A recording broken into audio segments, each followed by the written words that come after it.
Namaste and good morning.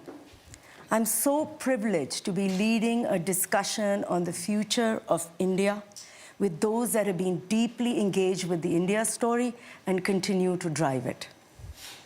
Ashwini Vaishnaw, Hello. Minister of Information and Broadcasting, Minister of Railways, Minister of Electronics and Information. He truly wears many hats. At the same time, modernizing India's railway, shaping the country's information and broadcasting, and also working on its digital ambitions. Gita Gopinath, Gregory and Anya Coffey Professor of Economics at Harvard. Gita is someone who has shaped global economic thinking on growth and risk, from her leadership at the IMF to now at Harvard. Sunil Bharti Mittal, Chairman of Bharti Enterprises. Sunil Bharti Mittal is an entrepreneur who has helped define modern Indian enterprise. Bharti Airtel is a global communication giant and is responsible for India's mobile revolution.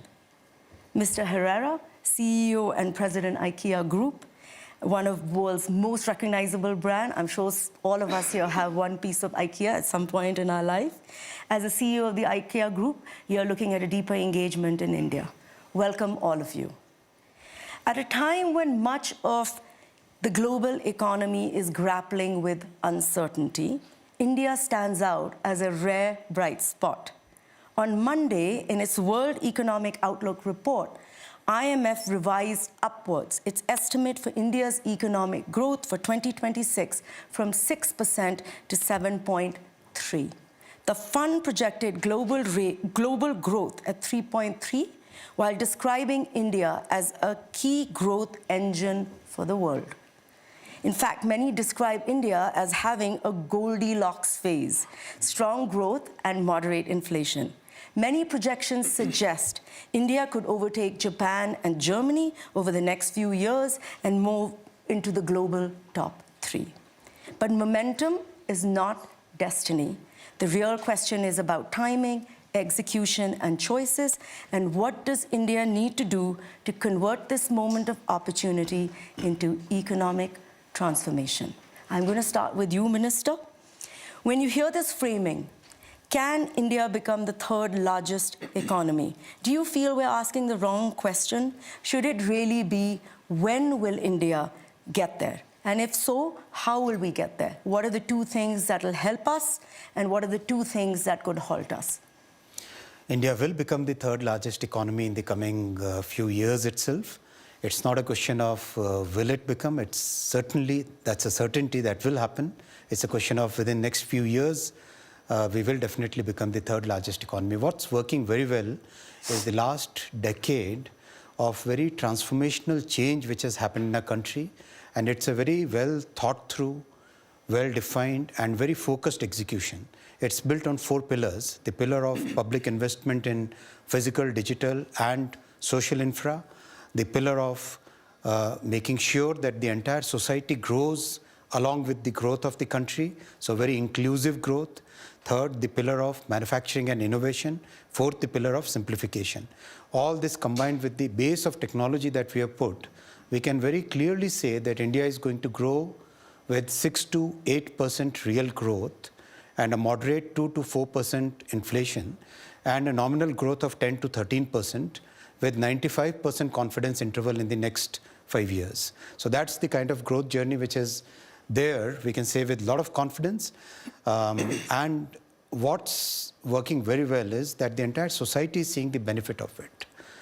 When we look at 540 million new bank accounts opened, when we see 130 million toilets getting constructed, when we see 800 million people getting ration every month, month after month, that shows that the security of the poorest comes as a priority for our government, for Prime Minister Modi ji. And that has helped us bring 250 million people out of poverty. So these two factors, a very well thought through growth path, very inclusive growth, are going to be very good for our country. What's really a matter of concern on our minds is the global debt which is there in the rich world, the huge amount of debt, the mountains of debt in the rich world, how that debt will unravel. what will be the impact? We saw yesterday in Japan, there was a run on the bonds. So that kind of thing, if it happens on a very large scale, what will be the impact on our country is a matter of concern. Otherwise, everything else is in a very good shape that we will become the third largest economy in the coming years. Okay, so we'll talk a little bit later about what other things that you are doing to insulate us. But now on to you, Gita. Do you agree with that? Is India's ambition to break into the top 3 a reality? What's your view? Without a doubt, India will become the third largest economy of the world. It's a matter of a few years. Unless something catastrophic happens, if you just look at the math in terms of India's growth rate relative to Germany and Japan, it would be very hard to see how India would not get there. And based on current projections, India gets there by 2028. Wow. It could be even sooner than that, depending upon how the revision of the GDP numbers happens at the start of this year, I guess pretty relatively soon, what happens with the rebasing. So that is not the challenge for India. The challenge for India is not about becoming the third largest economy in the world. The challenge for India is about raising per capita incomes to higher levels. And indeed, I agree with the minister that substantial reforms have been undertaken. The physical infrastructure build-out is impressive.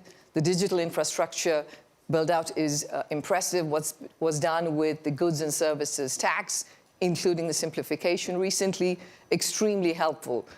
So to keep the momentum going and to keep raising per capita income and getting to the 2047 goal of Viksit Bharat, I think that's the challenge. And that will require keeping up with the steady pace of reforms to get there. But again, a lot of positive developments in India.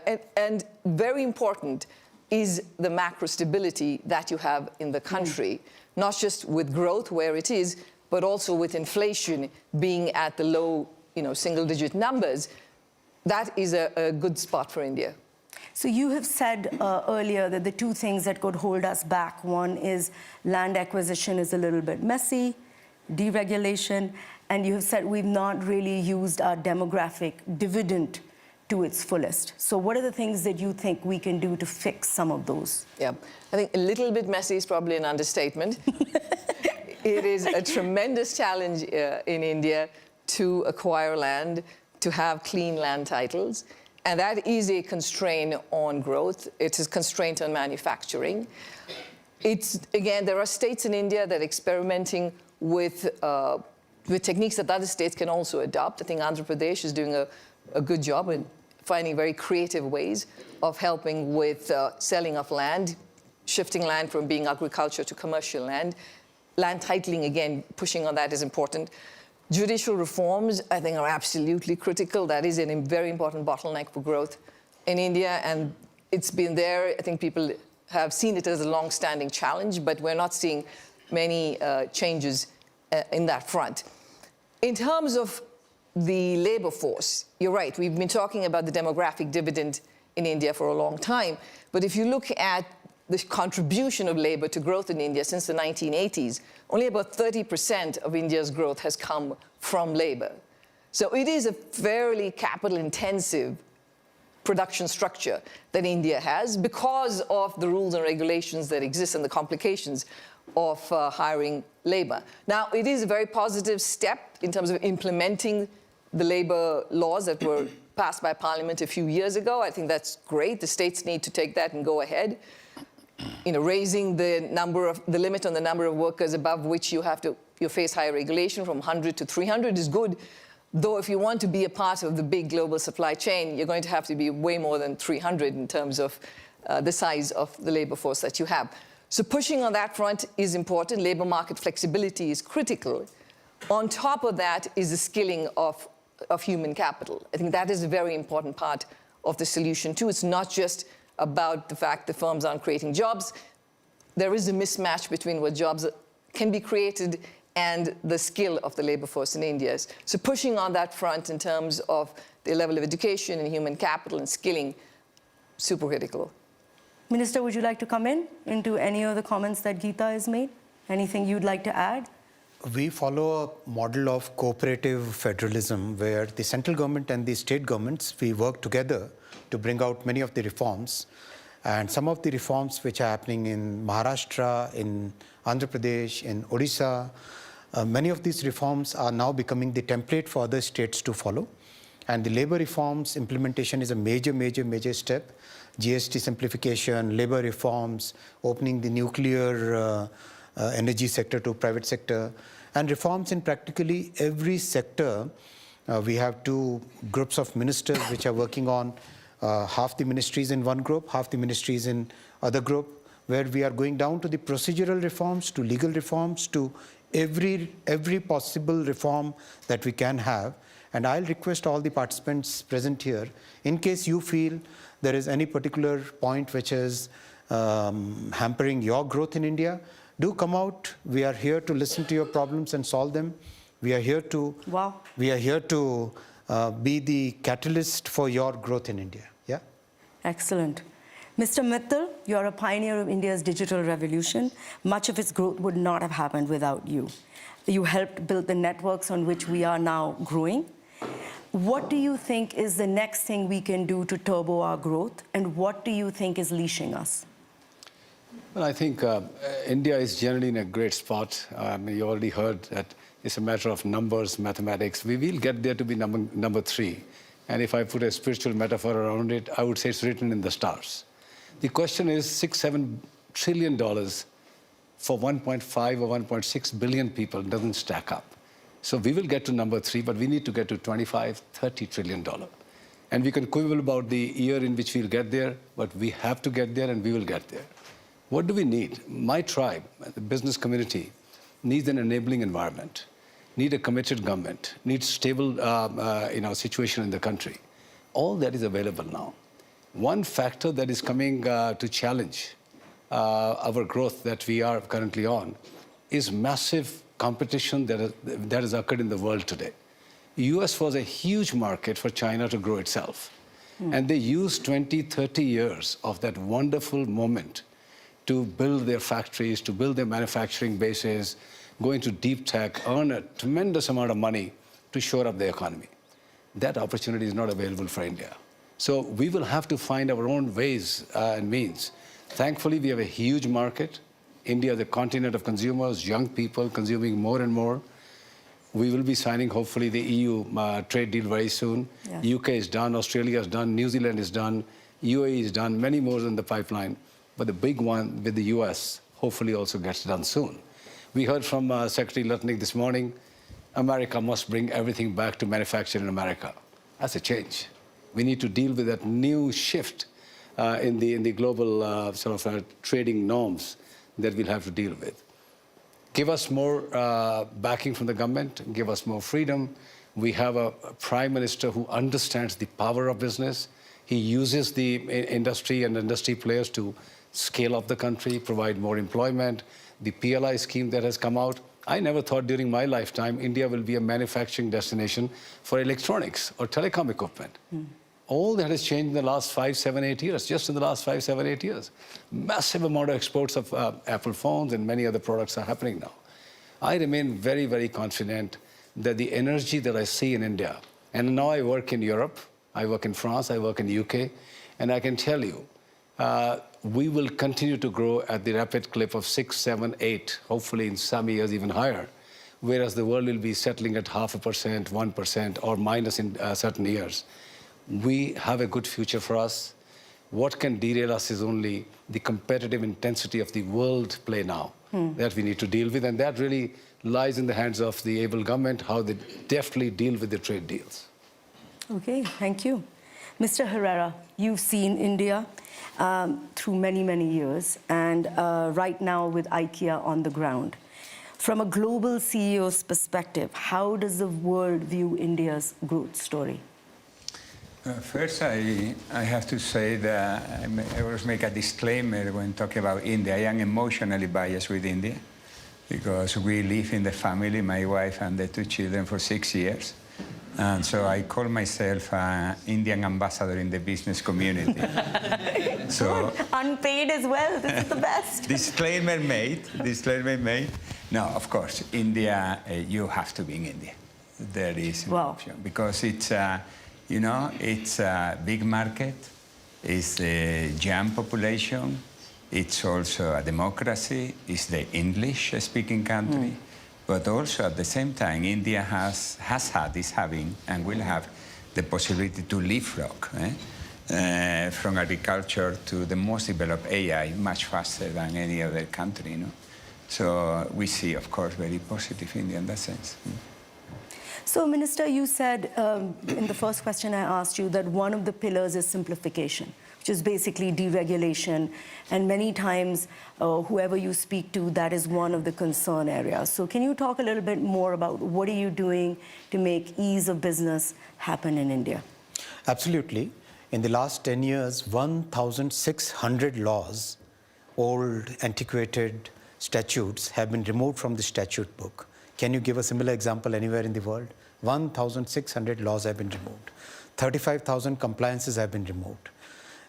A big exercise is right now going to reshape the legal structure tuned to modern times, because many of the laws were written in a time when the government and the political setup of that period, I'm saying of the early, from 1950 to 1990, that was a period when the governments were basically very inward-looking.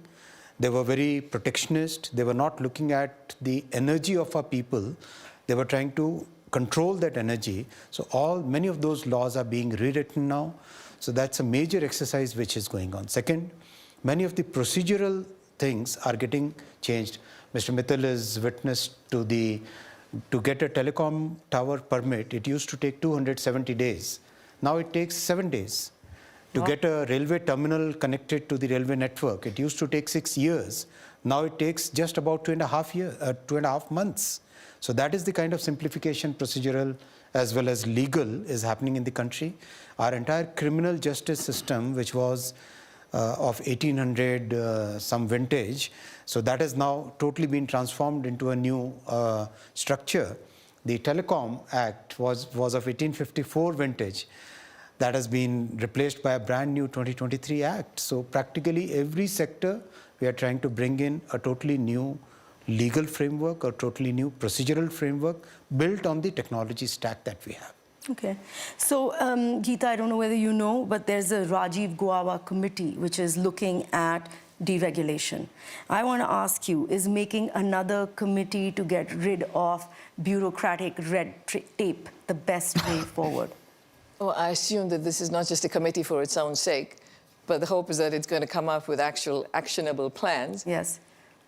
Absolutely. I mean, India needs a lot more deregulation. It is still, in terms of ease of doing business, it is still a challenging place to do business. I'd love to hear from you in terms of what challenges you face. So taking out more and more of the archaic rules that have held back business is absolutely critical. But then all other aspects of India will also have to continue in terms of the reforms will have to continue, the ones we talked about on land and labor.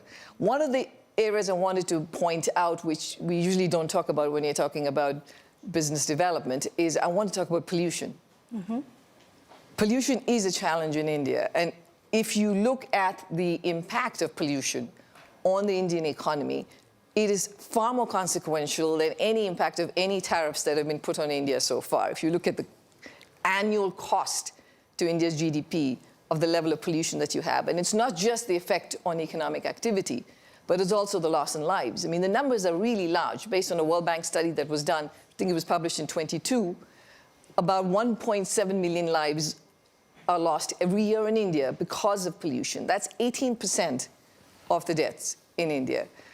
I think even from any international investor's perspective who's thinking of coming in and putting up a shop in India, if you have to live there and you have the environment is not of the kind that you feel that, okay, this is going to be consequential for your health, it holds you back. And obviously, not to say about all the Indians that are living in this kind of pollution. So addressing that on a war footing is critical. I mean, this has to be a mission, a top mission for India. Along with deregulation, we're putting it right up there. Along with deregulation for India, yes. So, Mr. Mittal, you work in other countries, you just mentioned in Europe, and you've been working in the US as well. What are the lessons that India can take from there for ease of doing business? You know, what are the things that we can adopt? Well, I can say certainly nothing from France or UK. No, it's much harder, much harder. Oh, really? Oh my Okay. God, oh my God, it's much harder. And they also have the, additional burden of the Brussels bureaucracy, which they have to deal with. There's just multiple layers there. I would say US is a good model, where business is really highly encouraged, and the ease of doing business, I would say, to a good level. And of course, there are examples, fine examples in Singapore and UAE, etc. But I would echo Honorable Minister's point of view here. India has come a long way. I mean, I'm a product of, I started in '76. So I have seen... Giving your age away. Yeah, it's fine. But I am telling you, I've seen this plethora of books, handbooks, manuals, standing outside in DGTD, CCIE, hundreds of departments getting one license to get something into the country. All that is gone. 1992 or 91, 92 was one big wave. And I would say in the last 10 years, a lot has been done. Can more be done? Yes. We as business community will keep on asking for more, transfer more faith onto us. Have faith, we will do the right things, we'll be more compliant. Indian companies have much better governance standards today than they were in the 90s and early 2000s. I think this government is engaged. I hope and really I'm confident that this committee is set up for a real reason, because the Prime Minister recognizes there is still much more to be done in ease of doing business. And I remain very hopeful something good will come out of this. Okay. So adding on to the question Gita kind of asked you about doing business in India. Is it easier to do business in India or in China? And what would be your advice to a global CEO coming into India at this moment in time? At IKEA, we are present in many different forms in India. IKEA is present in the sourcing side, engaging with many suppliers, and not only producing in India for India, producing in India for the global supply chain with export. We are present with the retail business, where we acquire land, where we really go full in with our retail business model. And we are present in many cities, and we will grow significantly. We are also present from the energy sector. We are a big investor of renewable energy. Worldwide, we produce double than we consume globally from renewable.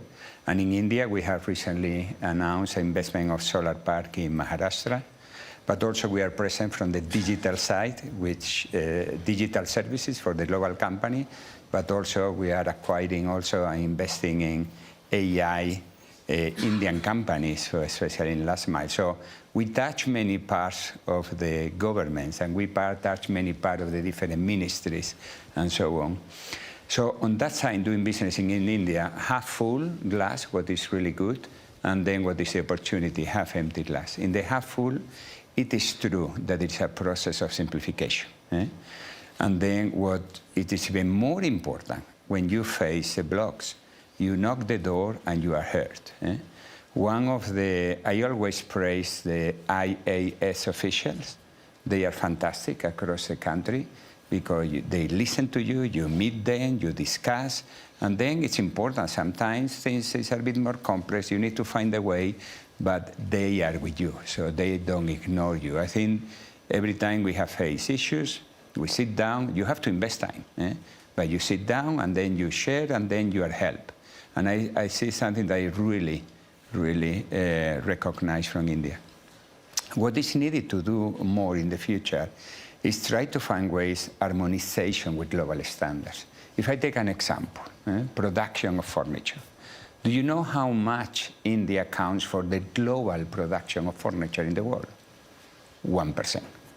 Can we agree that India deserves more than 1% of the global production? Of course, we agree on that. That's why, for example, the new legislation on QCO, increasing standards and the quality, we welcome very much the intent. We are really supporting that India increase the standards of quality, because that will help us for example, to export globally.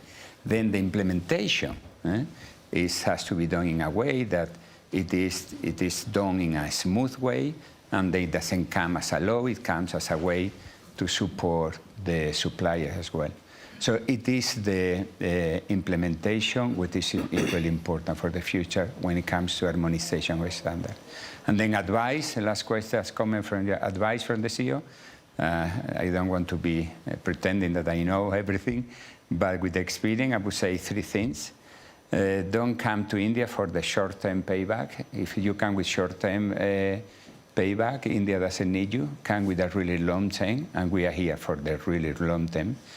We are owned by a foundation. There is no profit that goes to private shareholders. Everything gets reinvested into the business, and we have a super long-term approach. So long-term. The second one is engage. Engage with the Indian stakeholder. Engage and in a true partnership and invest time. And the third one, try to understand India from inside and not from outside. You cannot come to India with your prejudgment, your biases, and to pretend. You need to go. I invested a lot of time personally. We didn't take consultant company when we set up retail in India. I personally engaged, meeting customer on the shop floor, customer on the homes, meeting IS official, listening. So you have to really come with a genuine interest of understanding India from within, and then things will work. That's really good advice, but I'm still going to put you on the seat and ask, India or China? What's easier doing business? You know, we are a global company. We need to operate globally, so we have to operate all over the world. And then the important thing is not choosing one or the other. The important thing is whenever you go, you have to go with your full set of values as a company. You have to go full in, and then you have to really find a partnership. I often say that so home is the most important place in the world. Yeah. And we are in the life at home business. It is because of that we truly believe that we can help many Indians to have a better life at home. At the same time, I am saying quite often, India is helping IKEA to be better. We are learning massively from India, and we take this learning globally. Okay, I'm going to take that as India. Okay, going to come to a little bit on tariffs, sir. India currently has one of the highest tariffs imposed by the US to any country, almost 50%. How is India insulating its growth story from this? We are a very resilient economy. The fundamentals, macro as well as micro, are very strong. And that's really helped us through this turbulent period. Our exports have actually increased despite the tariffs. Our producers are finding new markets. We are growing our export sector in multiple ways. For example, electronics exports has now become the third largest exported commodity out of India. After, of course, engineered goods and petroleum products, which was like unbelievable even 10 years ago, even 5 years ago, this was unbelievable. We are trying to expand the market, going to new geographies, and also simultaneously we are engaging with many markets, many geographies for good, balanced, healthy, mutually complementary trade agreements. We have had with UK, we have had with Switzerland and 2 more countries.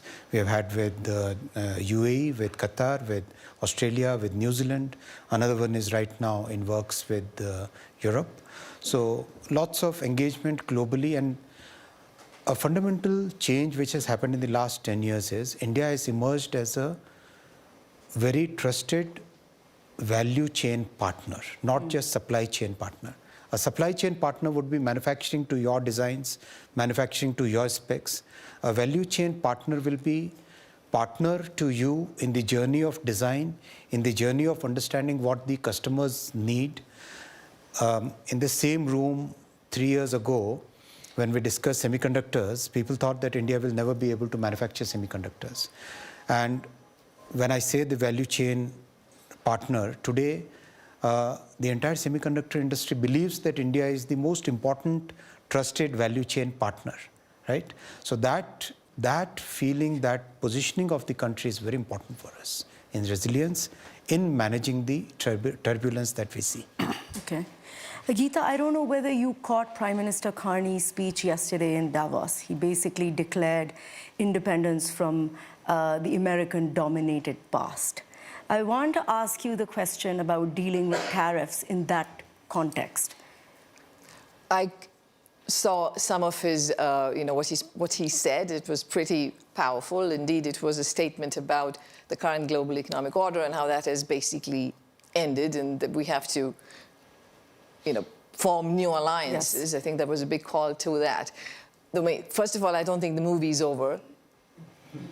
It hasn't ended yet. We will have an important speech later today. Yes. That could change everything. Sequel. So I don't want to sit here and speak profoundly about what the consequences are of what we've heard so far, because it could all be very different tomorrow, right? I mean, one of the reasons that the tariffs that have been announced so far from the US has not been hugely consequential on the world is because the actual level of tariffs, and I did some research on this with the co-author last year, the actual level of tariffs is a fraction of what the headline numbers and announcements are, right? So the statutory rate is about 24%. The actual rate is about 14%, right? So because there's so many exemptions and so many carve-outs.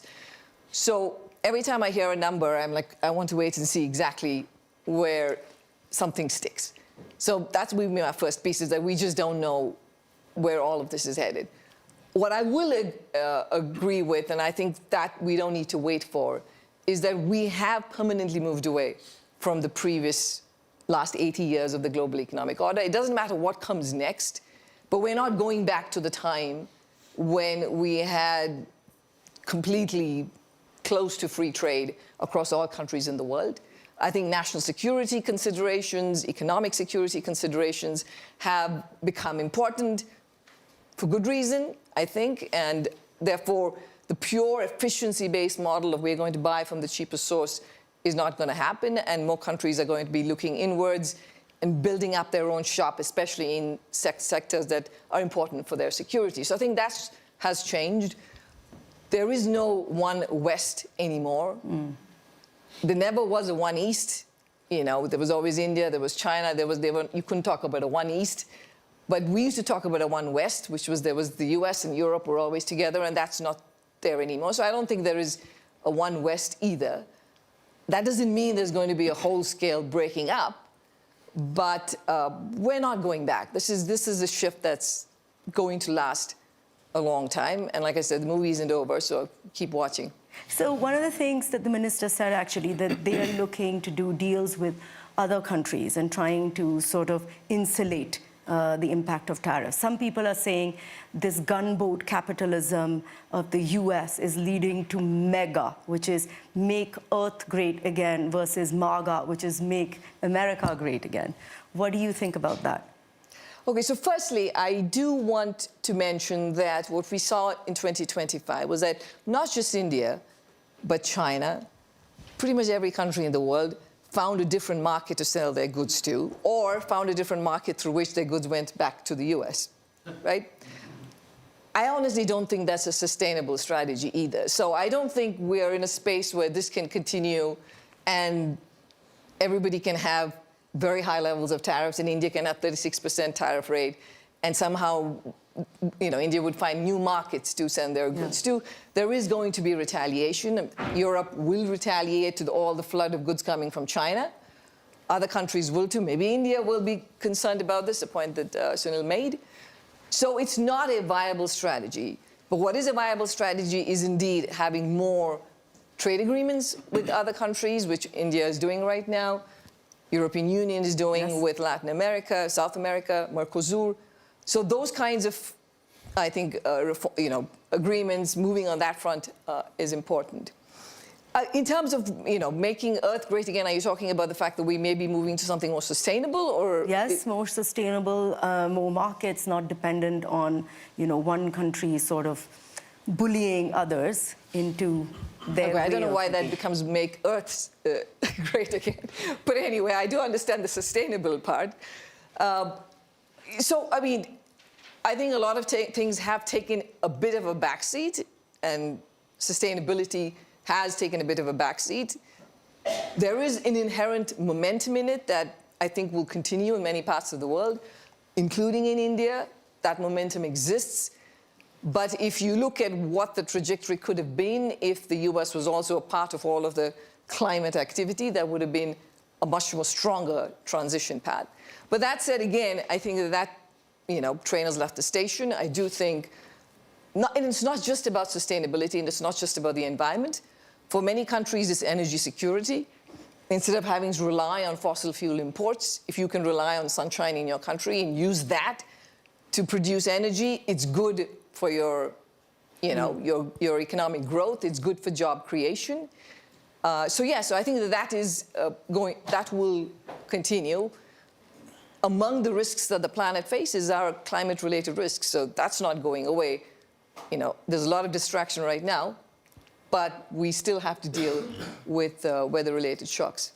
So one of the things that Gita said, and you've mentioned as well, is uncertainty. I mean, she's saying you have a headline, they say a particular tariff, but she still waits to see what is the effectiveness. You have dealt with uncertainty and very challenging situations. What would be your advice to CEOs in India and around the world that are dealing with this kind of a challenging situation? In the end, you have to make yourself stronger to get the best deal. I mean, we have seen how China was not pushed back by the US the way they wanted to, and they quickly backed off. We have to make ourselves big. I think one great advantage that we have is we are a market for everybody in the world. It's 1.5 billion consuming, hungry, young Indians taking more products, more services every day. It's also producing for the world now. It will have a tremendous amount of leverage with many other parts of the world to have the right deals. 83% approximately of the world trade moves away from the US between everybody else. I don't think so it'll ever come to that you will not trade with the US, but if it becomes completely untenable in terms of tariffs and all that, the world will react. And they will find ways, as rightly pointed out in other markets, other places. What India really needs to do is scale. Scale its technologies, scale its production, get to a point where they have consumer surpluses so they can sell to the world like China. That will take some time. The good news is that India recognized very earlier on that this is time-consuming and capital-intensive. You have to build more roads, more ports, more airports, more railways. This would have taken 10, 15, 20 years and hundreds of billions of dollars. How did India mitigate this? They quickly recognized, I would say, credit to the government and the Prime Minister, get a digital highway in place of world order, the best. Provide enough energy to fire it, because there's no point having a digital highway with no energy. These two things were taken on a priority, very high priority. And on that, you dropped a digital stack to connect everybody for banking, for health services, for everything else. This has provided us cushion to wait for the hard infrastructure that is being built up in the manufacturing, in the real hard infrastructure. And you can see year after year after year, India is getting stronger. My own belief is eventually India will get a fair deal, even from the US. I remain confident. Okay. So how have the tariff tweets affected your assessment of doing business in India? Because you source and you have a marketplace as well. Yeah, no, we have a big global supply all over the world. And then building on Gopinath, the trade is like water. If you close something, the water will find another way. But then the point here is that the point I'm building on Mittal, the point is that I think there is too much noise now on the here and now on the short-term impact. And we are putting too much energy as a society on mitigating the pain. I strongly agree with you that these are the times, these are defining times. These are the times where you can build a new competitive advantage, where you can leapfrog as a company, as a country. Let's take one example, where we are heavily investing and at the same time we are advocating. Is the marriage in between sustainability and affordability.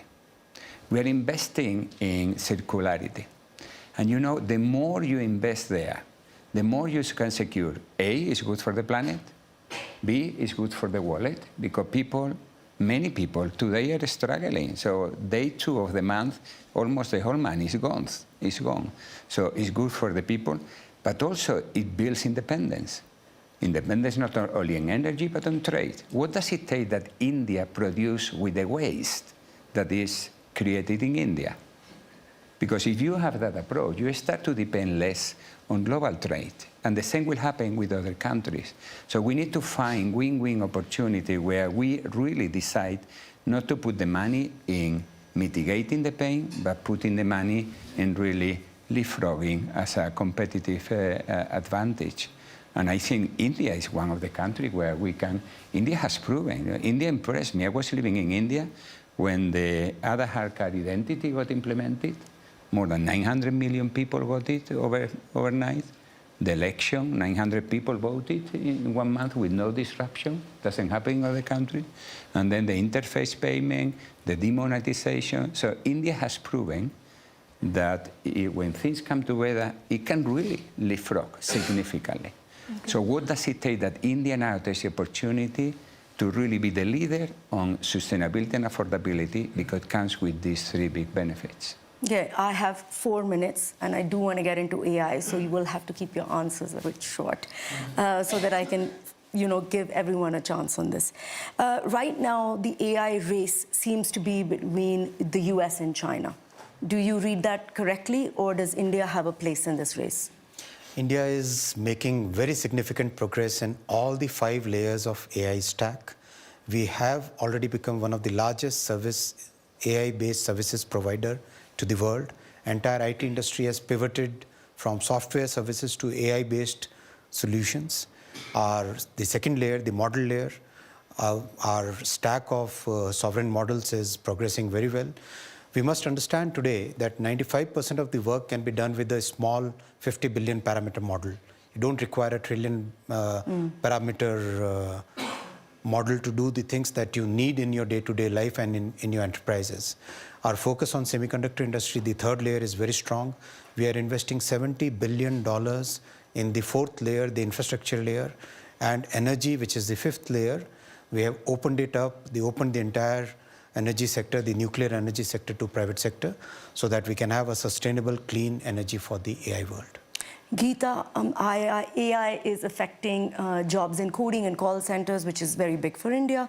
Do you think we can make this pivot like the minister is suggesting? It will take directed, conscious effort to make that switch happen. It's not going to happen very quickly. Indeed, business process outsourcing, for which India was a big beneficiary of, that is going to be impacted by AI. These call centers, as you mentioned, coders and coding in general, going to be heavily affected. Now, India does have the plus that it does have a good digital infrastructure, which it continues to build on. It has a lot of skilled engineers in an IT sector that supplies the world, so that gives it a good holding. But we're going to have to find ways of coming up with new kinds of jobs. That, again, comes back to the original point about skilling up the workforce, making sure that they are able to benefit from AI. In terms of, if you look at the statistics about how much is India exposed to AI, how much of India's labor force is exposed to AI, it's about 26%. The average for the world is 40%. That's just a reflection of the fact that still a very large number of Indians work in agriculture, right? So that transition has still not happened. Productivity in agriculture has not gone up enough to push people out of agriculture into industry and into services. So that transition is still ongoing. So, there is less exposure to AI in that sense for the entire labor market as a whole. But like every country in the world, I think this is going to be an important challenge. India is already capital intensive for the reasons that I mentioned earlier. If we end up with services also becoming capital intensive in India, then there is going to be a problem with enough job creation. And here, labor market flexibility is, again, super important. So we just have a few seconds, but I want to get into it because you offered Perplexity free to your entire mobile network, right? I want to ask you what your view on AI is, because we are offering pervasive access to our market to foreign AI players. How do you see that? Yeah, I think India will find this very frugal ways of getting to AI development side. I think we have the minds, we have the brains, and as the minister rightly pointed out, there will be new models which will not require trillion-dollar commitment, but maybe tens of billions of dollars. India will do that parallelly. As user of AI, we have now injected in various form factors in our business. Spam is one. Billions of messages, billions of calls from protecting our customers from fraud. Our whole network, from design to management is run on AI now. Agentic AI is pervasive all over. Yes, some call centers are getting, affected, and some different, jobs will need to be found for those. But as a country, I would say India is well positioned to make good use of AI for its productivity, automation, and improvement in the economy. I'm sorry, I'm completely out of time. I'm not going to be able to give you the question on AI. I'm going to conclude. I think this has been a very good news session. I think everyone agrees that India is a force for good, and it's written in the stars. And I hope that this Goldilocks fairy tale has a happily ever after. Thank you very much, all of you. Thank you.